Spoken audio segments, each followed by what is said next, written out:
Welcome back to Talk of the Town, and we're here with Danny Neaverth, and Danny and Phil are going to spend a little time talking to us about What'd you say? Huh? And of course, you're both broadcasters. I'm sure that you've both spent a lot of times with headphones and doing things that maybe aren't the best things that you could have done for your hearing. Well, you know, the thing is, and I think Phil will agree, when we were wearing these for broadcast purposes, okay, disc jockeys, you automatically felt more comfortable turning the volume up while you're talking and the music's playing, and you kept turning it up.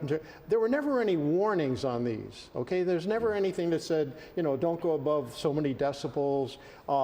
And you would wear these, and that's the problem that I have with my hearing. It's pretty much one ear, because I would wear the earphones like this, one on and one off, and I'd keep turning it up while I'm talking, all right?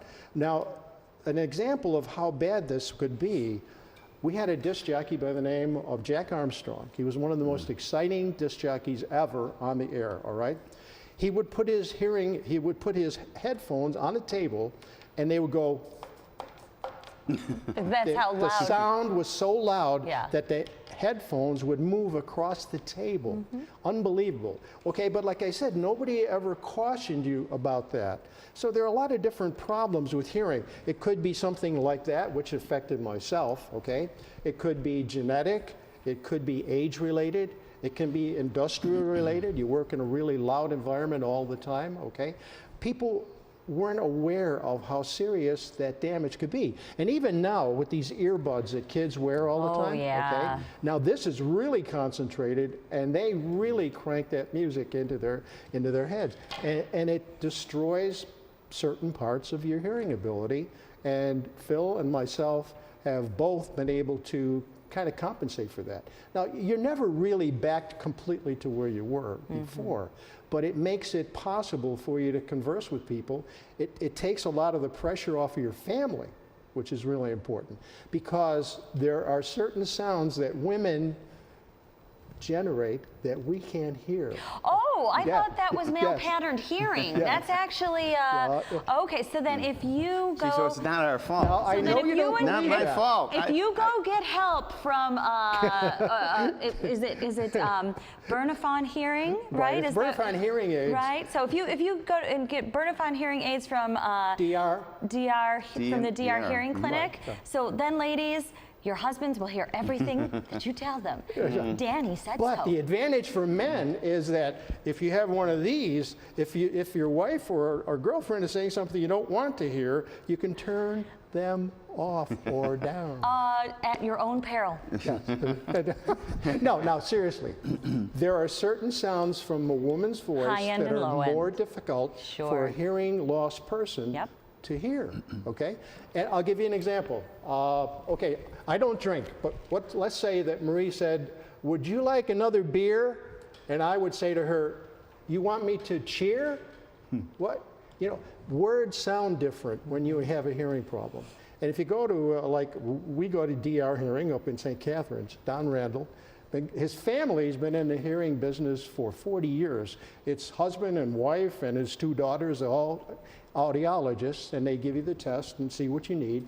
And like I said, one ear is different than the other, so I have to have more help over here than over here, okay? And they do that for you. And the really sad thing, though, and I've seen this happen, people go out and get hearing aids, and they put them on, and they say, well, it feels like there's cotton batting in my ears. I don't, you know, they don't give them a chance. You know what happens? Ends up in their drawer. They still have a hearing problem. There's the answer right there. But it's like, it's almost like when you get glasses. When you first wear glasses, you don't feel comfortable with glasses.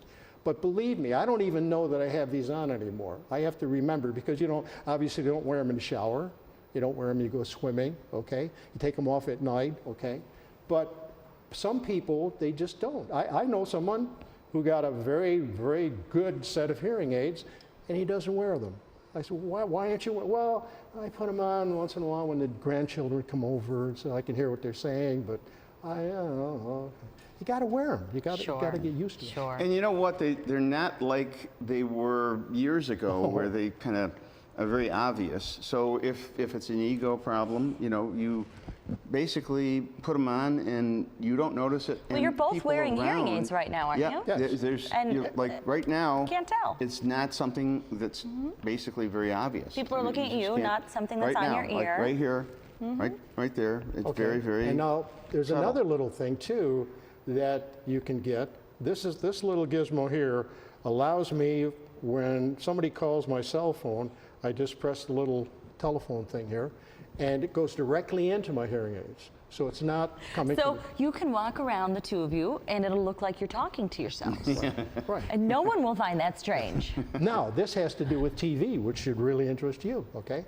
So you're sitting there with your wife or your girlfriend or your boyfriend, you're sitting there watching television, and they'll say to you, do you have to have it so loud? Oh, yeah. You have to turn the TV so loud? Okay, well, they can turn the TV wherever they want it, and I can listen to it wherever I want it. That's nice. I mean, this is a real good thing. That's nice. You know, a lot of the people who grew up in our generation, it's not a situation where we knew, you know, that this was going to be a problem. When I was in high school, I got a job and I started taking flying lessons. And back then, an airplane, inside an airplane, was 104, 105 decibels. And you had a microphone and you listened to the speaker, and that's what we did. As I continued to fly, they started wearing headsets. Now, these days, every pilot has very sophisticated headsets.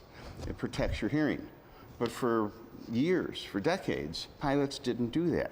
And all pilots listening to that loud noise inside a cockpit, it takes a toll on your hearing. Now, if you're a gun enthusiast and you shoot, now you wear hearing protection every time you shoot.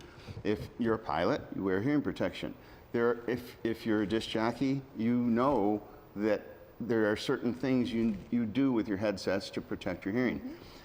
It's much more protected these days than it was in the past generation. People just know more. So a lot of people who grew up as we grew up are reaching the point, and age is part of the problem. And it's a natural thing where we just need a little assistance. Yeah. It's nothing to be ashamed of. And with the technology the way it is, it's really quite easy. Excuse me, I object to something you just said. Uh-oh. I'm in trouble now. People now know more. Are you insinuating that people of our age and our generation? I'm respecting my elders. That's it. I'm gonna nod and smile, Danny. Whatever you say, Danny. Whatever you say. Yes, sir. Yes, sir. Okay. Did you see it? Did you see it? Yeah.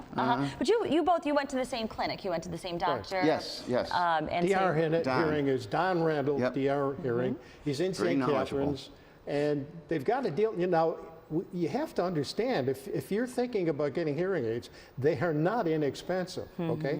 Hearing aids are not cheap. You're not going to go out and get, you know, what you pay for this. You're not going to get really good quality hearing aids, right? But they've got a deal now for $1,250 American funds, because you're getting them in Canada. In Canada, okay? right. $1,250, you get 2 state-of-the-art hearing aids and a controller. And you can also control them by yourself manually up here. The little button you press, okay? If you're on the phone, there are settings for your phone. There are settings for if you're in an auditorium. There's settings for individual speech. And there's also a setting for a large, like a restaurant, where there's a lot of background noise. Ambient noise. So the technology is absolutely incredible. It really is. Well, and then you also were able to take advantage of the exchange rate. You know, on the American side, it's very good for us right now. That's very, very, to very shop in big. Yes. Canada, Yeah, that's very particularly big. with Big difference in the medical money. equipment. I mean, yeah. So you've got a great product. You've got a family who knows what they're doing. 40 years, you said. 40 years of total. And like I said, they've been in that business, and they know what they're doing. They'll do a hearing evaluation for you. Don Randall, he's a prince of a guy. I mean, he's really, really a nice guy. And he'll sit down with you and explain to you what the problems are with your hearing. Like I told you before, one ear is in worse condition than the other because of the way I handled the hearing, this problem when I was on the air. And so he has to adjust it, so this one is different than this one. He can fix and that. And Bernafon, they're Swiss made. Now, Swiss watches, Swiss clocks, Swiss everything is, I mean, the technology is It's good incredible. And they natural don't sound, weigh. too. Before, they used to be really big and clunky, and they don't weigh anything. Like I said, if you wear them, you're not They even aware disappear. that they're there. Thank you. Thank you, Phil, for sharing. Thank you, Danny, for sharing. And if you would like to get more information, reach out to DR Hearing Clinic. You can reach Donald Randall, a hearing instrument specialist, at 101 Lakeport Road in St. Catharines, Ontario, or call toll-free at 1-844-208-3737.